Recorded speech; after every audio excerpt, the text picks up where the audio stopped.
ॐ नमः भगवते वासुदेवाय। ॐ नमः भगवते वासुदेवाय। नारायणं नमस्कृत्यं नरं चैव नरोत्तमं देवीं सरस्वतीं व्यासं ततो जयमुदीरये। नष्टप्रायेषु अभद्रेषु नित्यं भागवत सेवयां भगवते उत्तमश्लोके भक्तिर्भवति नैष्ठिकी। कृष्णाय वासुदेवाय देवकी नन्दनाय च नन्दगोपकुमाराय श्रीगोविन्दाय नमो नमः। मूकं करोति वाचालं पङ्गुं लङ्घायते गिरिं यत्कृपां तमहं वन्दे श्रीगुरो दीनतारिणम्। श्रीपरमानन्दमाधवं श्रीकृष्णचैतन्य ईश्वरम्। गुरुवे गौरचन्द्राय राधिकाय तदालये कृष्णाय कृष्णभक्ताय तद्भक्ताय नमो नमः। नम ॐ विष्णुपादाय कृष्णपृष्ठाय भूतले श्रीमते भक्तिवेदान्तस्वामिने इति नामिने। नमस्ते सरस्वते देवे गौरवाणी प्रचारिणे निर्विशेषा शून्यवादी पाश्चात्य देश तारिणे। जय श्री कृष्ण चैतन्य प्रभु नित्यानंद श्री अद्वैत गदाधर श्रीवासादि गौर भक्त वृंद। हरे कृष्णा कृष्णा कृष्णा हरे हरे, हरे रामा राम राम हरे हरे। हरे कृष्णा कृष्णा कृष्णा हरे हरे, हरे राम राम राम हरे हरे। गुरुवे गौरचन्द्राय राधिकाय तदालये कृष्णाय कृष्णभक्ताय तद्भक्ताय नमो नमः।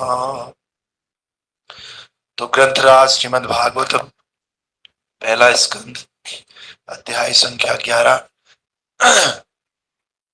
और श्लोक संख्या 12।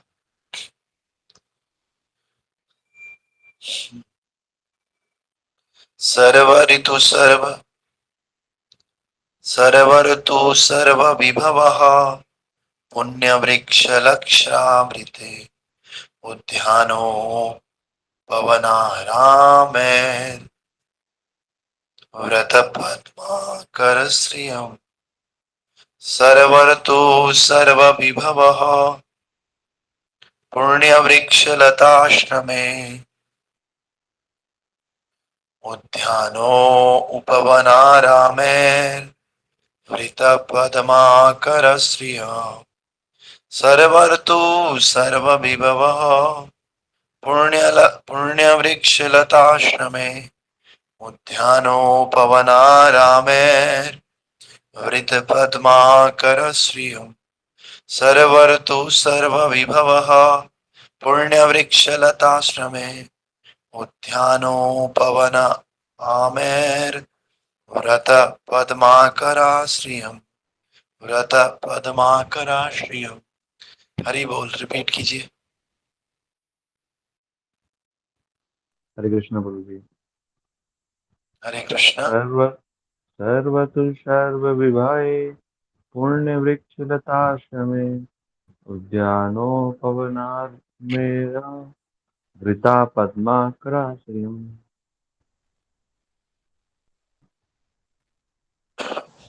हरे कृष्ण प्रभु जी।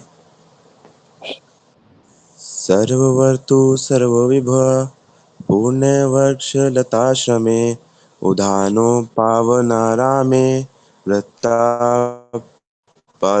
वृत्ता पद्मकर श्रयम्।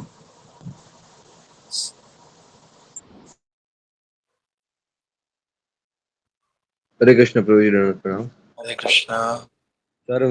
सर्वर्तु सर्वविभवः पुण्यवृक्षलताश्रमे उद्यानोपवनेरार्म वृता पद्मकराश्रियम्।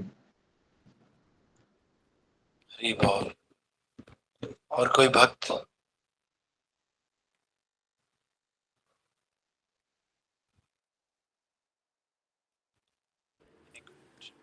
हरे कृष्णा प्रभु जी।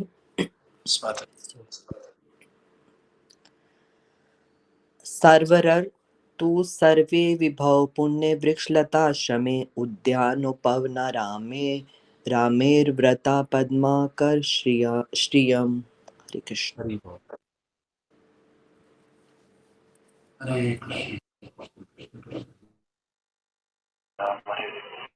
हरे कृष्ण हरे कृष्ण कृष्ण कृष्ण हरे हरे। ओके, तो इसका ट्रांसलेशन इस प्रकार से है। The city of Dwarikapuri was filled with the opulences of all seasons. There were hermitages, orchards, flower gardens, park and reservoirs of water, breeding lotus flowers all over. तो कल हमने देखा था कि भगवान कह रहे थे कि जब भगवान से सेपरेशन होता है, जो भगवान विदेश चले जाते हैं, यानी कि अपने धाम को छोड़ के इधर उधर चले जाते हैं, तो द्वारिका वासियों की एक तरह से सांस रुक जाती है। लेकिन जैसे ही भगवान वापस आते हैं तो सबके चेहरों पे मुस्कुराहट आ जाती है, स्माइलिंग फेस हो जाते हैं। तो बाकी द्वारिकावासी कह रहे थे कि आप अगर रहते हैं तो हमारी मुस्कुराहट वापस आ जाती है। तो इसी प्रकार से हमने फिर इसके बाद देखा था कि जो द्वारिका है, द्वारिका का ग्लोरिफिकेशन शुरू हो गया था। पहले तो भगवान का ग्लोरिफिकेशन द्वारिका वासियों ने किया, अब सूत गोस्वामी द्वारिका का ग्लोरिफिकेशन कर रहे। तो हमने कल देखा था कि जो द्वारिका है वो राजा भोज, राजा मधु, राजा अर्ह, राजा कुकुरा, इन सब की स्थली द्वारिका थी। और ये राजा उतने ही शक्तिशाली थे जितने कि भगवान श्री कृष्ण स्वयं। और हमने कहा था क्योंकि ये भगवान के स्वांश थे, भगवान के परिकर थे, भगवान के परिषद थे, इसलिए उनके अंदर भी वही शक्ति थी जो शक्ति भगवान श्री कृष्ण के अंदर है। तो आज इसी द्वारिका का ग्लोरिफिकेशन करके आगे भगवान कह रहे हैं कि द्वारिकापुरी नगरी सभी ऋतुओं के ऐश्वर्य से पूर्ण थी। वहाँ हर जगह आश्रम, बगीचे, पुष्प, उद्यान, पार्क और कमल पुष्पों से भरे हुए जलाशय थे।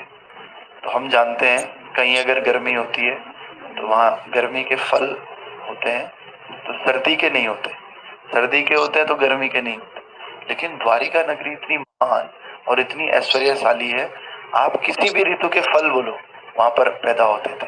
हर तरह के फल वहां पे पैदा होते थे, हर तरह के बगीचे, हर तरह के फ्लावर्स, हर तरह के पार्क, और सबसे बढ़िया चीज कमल। वहां पे कमल के बड़े बड़े बगीचे होते थे द्वारिका नगरी में। तात्पर्य भाई अर्चनीय वंदनीय प्रातः स्मरणीय जगत गुरु शिला प्रभुपाद जी द्वारा। शिला प्रभुपाद की जय। तो प्रकृति के उपहारों का अपने तरीके से उपयोग करके मानव सभ्यता की पूर्णता संभव है, जैसा कि हम इसके वैभव के वर्णन में पाते हैं।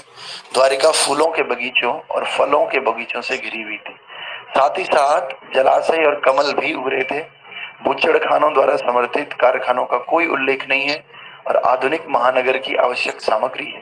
प्रकृति के अपने उपहारों का उपयोग करने की प्रवृत्ति अभी भी मौजूद है। यहाँ तक कि आधुनिक सभ्य मनुष्य के दिल में भी आधुनिक सभ्यता के नेता अपने लिए ऐसे स्थान पर निवास बनाते हैं जहाँ वो प्राकृतिक रूप से सुंदर बगीचे और पानी के जलाशय हों, लेकिन वे आम लोगों को बिना पार्क और बगीचों के भीड़ भाड़ वाले क्षेत्रों में छोड़ देते हैं। यहाँ हमें निश्चित रूप से द्वारिका शहर का एक अलग वर्णन मिलता है। यह समझा जाता है कि पूरा धाम ऐसे बगीचों और पार्कों से घिरा हुआ था जिसमें पानी के जलाशय थे, जहाँ कमल उगते थे। यह समझा जाता है कि लोग प्रकृति पर निर्भर थे, न कि औद्योगिक कंपनियों पर, फैक्ट्रियों पर और औद्योगिक और गंदी झोपड़ियों और आवासीय क्वार्टर्स के रूप में बढ़ावा देने पर।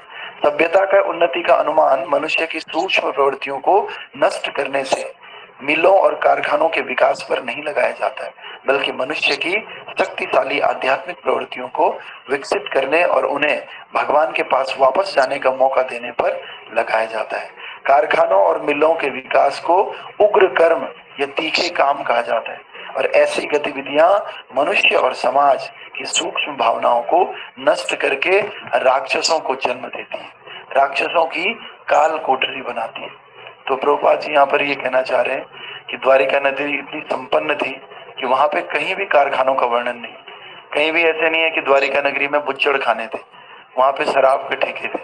लेकिन प्रभुपाद कह रहे हैं कि सबसे बेस्ट जो विकास है वो ये है कि हम प्रकृति की देन पर निर्भर रहे। जो प्रकृति हमें देती है, फल फूल दूध और बहुत सारे अनाज, इन अनाजों के ऊपर निर्भर रहकर अपना जीवन यापन करें।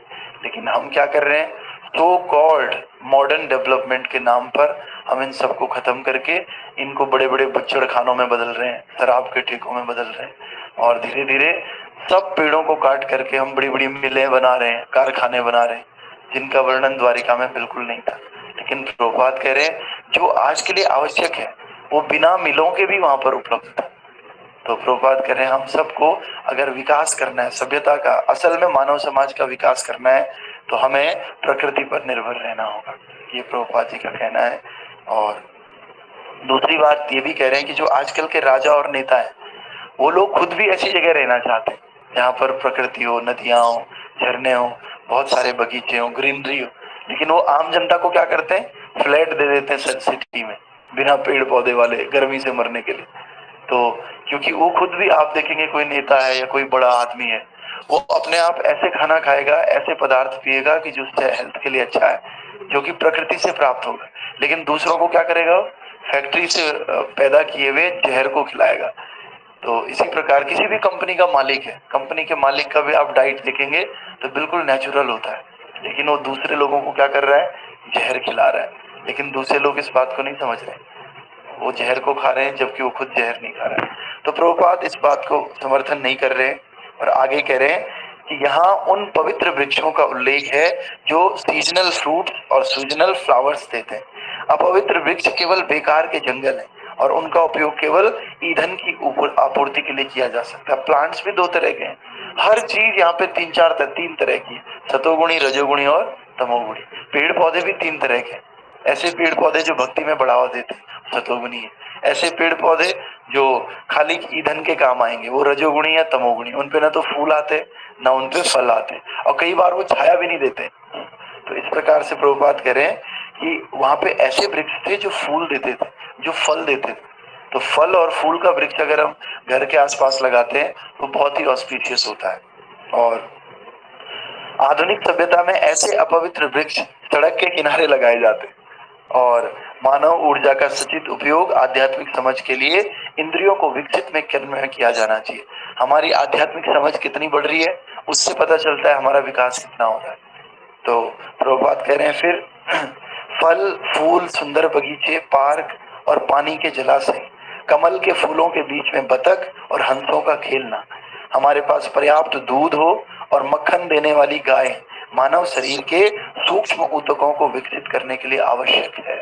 अगर हम अपने शरीर को विकसित करना चाहते हैं तो उसके लिए भी दूध देने वाली गाय और उससे निकलने वाला मक्खन, ये अगर हम खाते हैं तो ये बहुत आवश्यक है शरीर को अच्छे से विकसित करने के लिए। इसके विपरीत खदानों, कारखानों और कार्यशालाओं की काल कोठरी श्रमिक वर्ग में आसुरी प्रवृत्तियों का विकास करते हैं। जो लोग रात रात ड्यूटी करते हैं, कारखानों में लेबर गिरी करते हैं, ये सब क्या है, इनसे उनके अंदर राक्षसीपना आता है। इसीलिए आपने देखा होगा कंपनियों में काम करने वाले आजकल ज्यादातर लोग भक्ति की तरफ नहीं बढ़ रहे। वो कहते हैं अरे नहीं जी हमें तो टाइम ही नहीं है। क्यों? क्योंकि वो उस तरफ जा रहे हैं जो नेचर के अगेंस्ट है। और नेचर के अगेंस्ट है मतलब या तो रजोगुणी है या तमोगुणी। सतोगुणी इन्वायरमेंट उनके आसपास नहीं है, तो इसलिए उनका आध्यात्मिक विकास रुक जाता है, उनका इंटरेस्ट खत्म हो जाता है और निहित स्वार्थ श्रमिक वर्ग की कीमत पर पनपते हैं और परिणाम स्वरूप कई तरह से उनके बीच भयंकर संघर्ष होते हैं। कह रहे हैं निहित स्वार्थ मतलब कंपनी का मालिक एक स्वार्थी है, तो ये किसके ऊपर पल रहा है? केवल और केवल लेबर क्लास के लोगों पे पल रहा है। लेबर क्लास लोगों का शरीर खत्म हो रहा है, लेबर क्लास लोगों की आध्यात्मिक चेतना खत्म हो रही है, सब कुछ, भक्ति का विनाश हो रहा है। और जो श्रमिक वर्ग है, जो कंपनी के मालिक है, आप देखोगे कंपनी के मालिक ज्यादातर भक्त भी होते हैं, बड़े लोग, वो तो भक्ति कर रहे हैं, आध्यात्मिक विकास भी हो रहा है और साथ ही साथ उनका भौतिक विकास भी हो रहा है, लेकिन बेचारे लेबर का ना तो आध्यात्मिक विकास हो रहा है और ना ही भौतिक विकास हो रहा है। This is due to the modern civilisation only. और लास्ट में प्रभुपाद कह रहे हैं द्वारिका धाम का वर्णन मानव सभ्यता का आदर्श उदाहरण है। अगर मानव सभ्यता का सबसे आइडियल एग्जाम्पल हमें सेट करना हो तो वो क्या है? द्वारिका है। ग्रंथराज श्रीमद् भागवतम की जय, जगत गुरु शिला प्रभुपाद की जय, श्री गुरु महाराज की जय, अनंत कोटि वैष्णव वृंद की जय। यस तो अरे प्रभु। हरे कृष्ण प्रभु जी। प्रभु जी, मेरा एक प्रश्न था कि जैसे आपने मॉडर्न सिविलाइजेशन से बोला कि जैसे एक भक्त है, उसकी एक, जैसे समझ लीजिए एक दारू की फैक्ट्री है, तो मतलब वो भक्त, मतलब 16 वाला सब कुछ करता है, मंदिर अंदर सब आता है, तो प्रभु जी ये तो करना मतलब एक टाइप से तो पाप हुआ ना, कि जैसे हम खुद एक फैक्ट्री खोल के बैठे हैं, ऊपर से फिर जो वहां पर आ रहे हैं, तो मतलब ये सही है कि नहीं? मैं ये पूछ रहा हूँ। सही तो नहीं है, लेकिन इनिशियल फेज में ठीक है। उनको, जैसे एक भक्त हैं, वो भक्त उन्होंने होटल मैनेजमेंट किया है और उनकी अच्छी सैलरी है किसी कंपनी में, तो होटल मैनेजमेंट में उन्होंने वहाँ से किया है। आप जानते होंगे, हमारे कुकरेजा से होटल मैनेजमेंट किया है एक भक्त है। तो उनको प्रभु जी ने कहा कि देखो, आपको तो या तो छोड़ना पड़ेगा या फिर भक्ति कैसे होगी, आप तो मीट बना रहे हो मांस बना रहे हो। तो उन भक्त ने बिना सोचे प्रभु जी के कहने पे आज से 6 साल पहले, आज से 6 साल पहले छोड़ दिया। वो अच्छी खासी सैलरी, समाज में अच्छा स्टेटस, छोड़ दिया। तो क्या क्या हुआ उसका परिणाम? उसका परिणाम ये हुआ, उनकी भक्ति में बहुत प्रगति हो गई।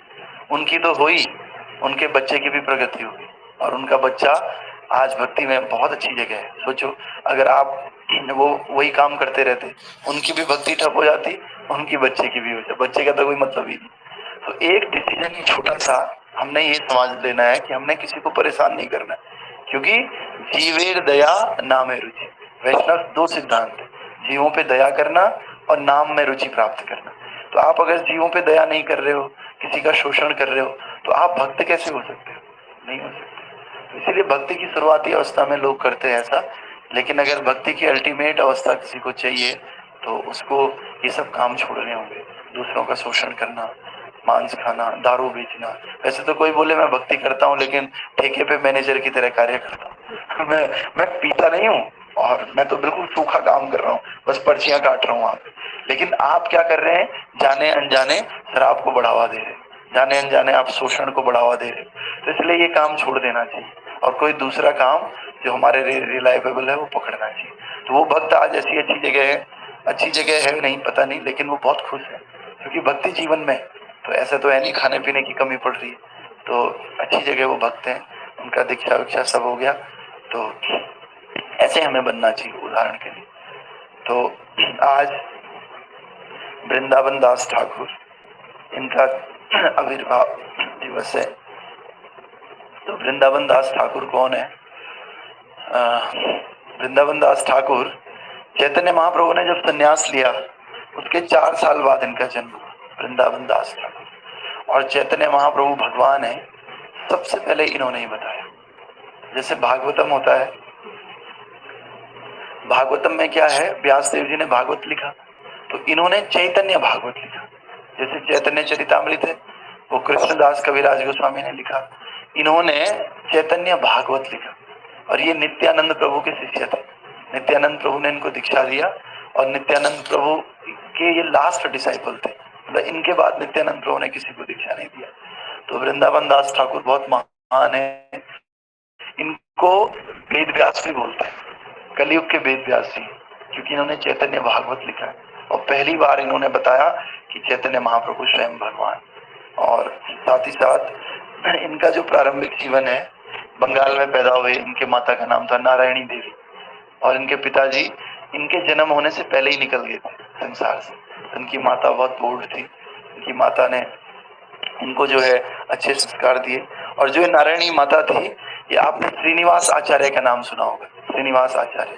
दया करो श्रीनिधि आचार्य प्रभु श्रीनिवास, रामचंद्र संग मांगे नरोत्तम दास। तो इस भजन में श्रीनिवास का जिक्र है। उन श्रीनिवास की भतीजी थी नारायणी देवी दासी, और नारायणी देवी दासी का बेटे है कौन? वृंदावन दास ठाकुर।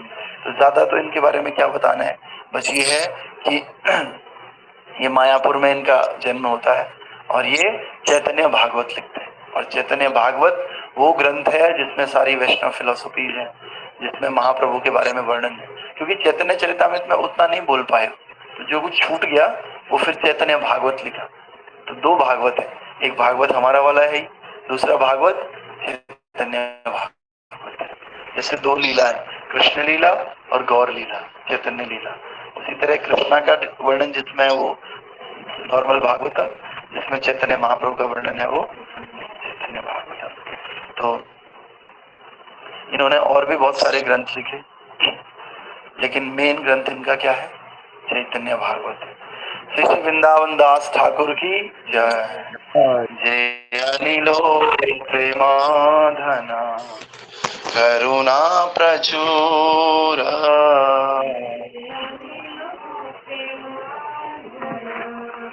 करुणा प्रचुर।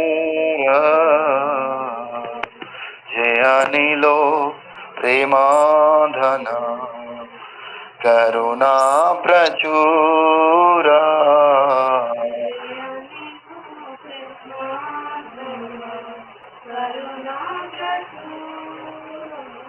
हे न प्रभु कोथा गेला आचार्य ठाकुर,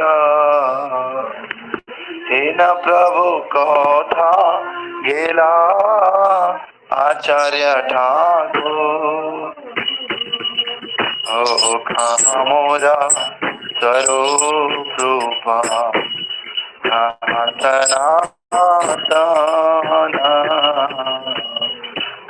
मोरा स्वरूप रूपा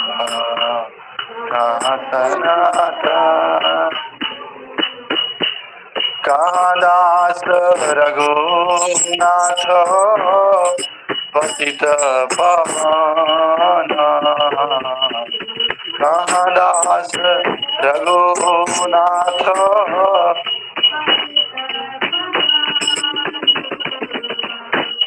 कहाँ मोर बटा जुग, कहाँ सनातना।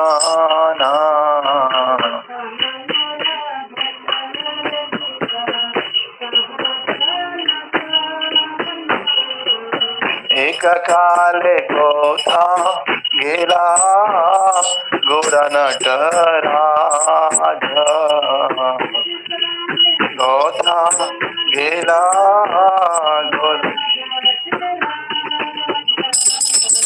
पाषाणे कुटीरो माथा अनले पसीरो,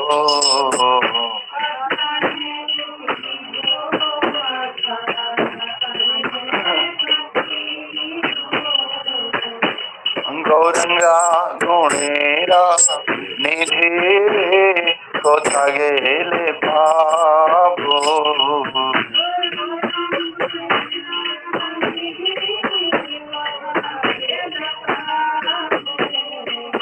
ते सब संगीरा संगे देखो लो विलास,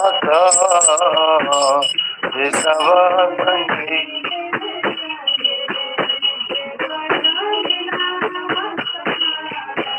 ते संग न पाइया कांदे नरोत्तम दास, ते संग न पाइया कांदे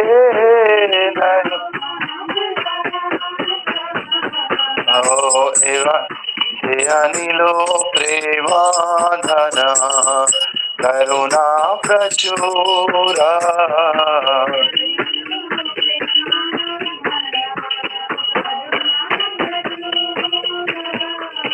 हे न प्रभु कोथा गेला आचार्य ठाकुर तेरा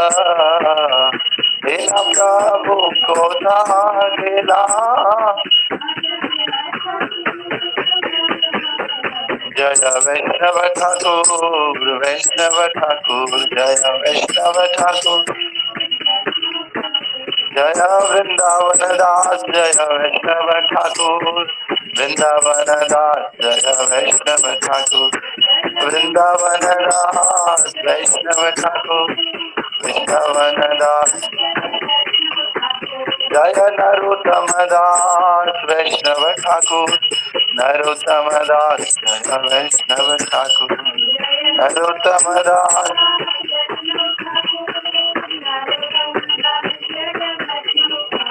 जय प्रभुपदा प्रभुपदा वैष्णव ठाकुर जय प्रभुपदा जय।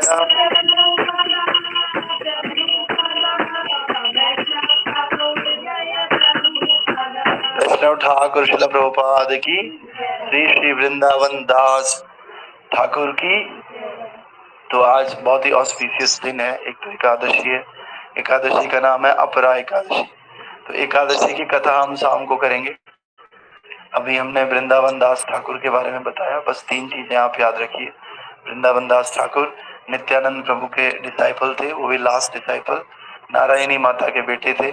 और तीसरी बात, इन्होंने सबसे इम्पोर्टेंट बात, चैतन्य महाप्रभु का ग्लोरिफिकेशन किया और चैतन्य भागवत लिखा। ये भी व्यासदेव की तरह, जैसे व्यासदेव ने और ग्रंथ लिखे, इन्होंने चैतन्य भागवत लिखा। वृंदावन दास ठाकुर महाभागवत की जय, श्रील प्रभुपाद की, श्री गुरु महाराज की जय। तो आप सभी लोग आज एकादशी का पालन कीजिए और अच्छे से नाम जप कीजिए भगवान का। तो एकादशी का फायदा तभी। अभी मंगला आरती करेंगे, फिर उसके बाद क्लास ओवर करेंगे। हरे कृष्ण हरे कृष्ण।